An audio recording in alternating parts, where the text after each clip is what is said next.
নিরামিষ চাউমিন রান্না করবো। এই যে চাউমিনটা সিদ্ধ করে রেখেছি, লবণ হলুদ আর সাদা তেল দিয়ে সিদ্ধ করে রেখেছি। আর এই যে সোয়াবিন, ছোট সোয়াবিন গরম জলে ভিজিয়ে সিদ্ধ করে ভালো করে চিপে রেখেছি। মটরশুঁটি রেখেছি এখানে, বাঁধাকপি, গাজর, আদা কুচি, ধনেপাতা, কাঁচা লঙ্কা। কড়াইয়ে তেল দিয়েছি, সাদা তেল করে নেব। তেল গরম হয়ে গেছে, আমি সাদা তেলেই করছি।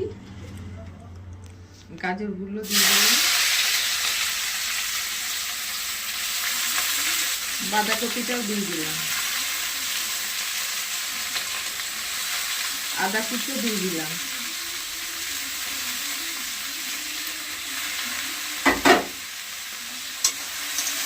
একটু ভেজে নেবে এগুলো।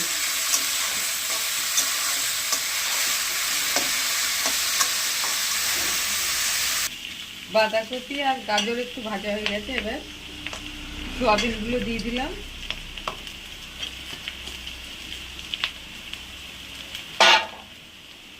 মটরশুঁটিটাও দিয়ে দিলাম। এগুলো একটু কষিয়ে নেব।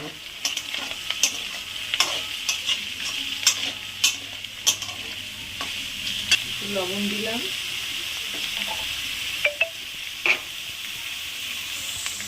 একটু হলুদ দিলাম,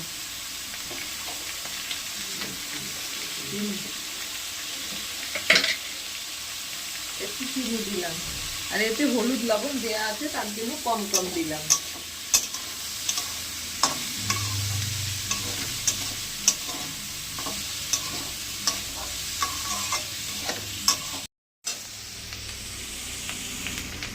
দুই পাট হয়ে গেল। কেন হয়ে গেছে, এবার চাউমিন গুলো দিয়ে দেবো।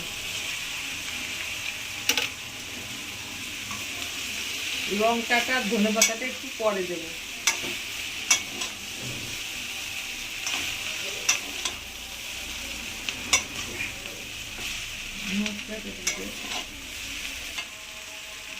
এই যে নিরামিষ চাউমিন মশলা একটু দেবো, সবজি মশলা।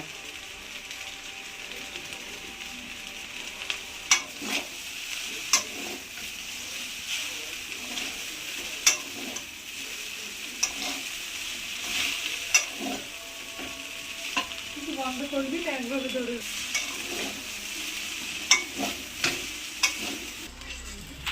এবারে লঙ্কাটা দেবো। লঙ্কাটা দিলাম কেন, পরে বাচ্চার জন্য তুলে রাখলাম আগে।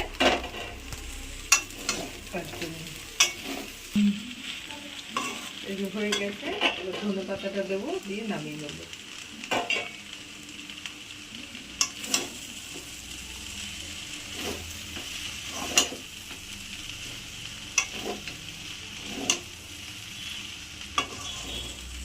হয়ে গেছে নিরামিষ চাউমিন, নামিয়ে নেবো। এই যে নিরামিষ চাউমিন, কার কার ভালো লাগে কমেন্টে জানাবেন, সোয়াবিন দিয়ে।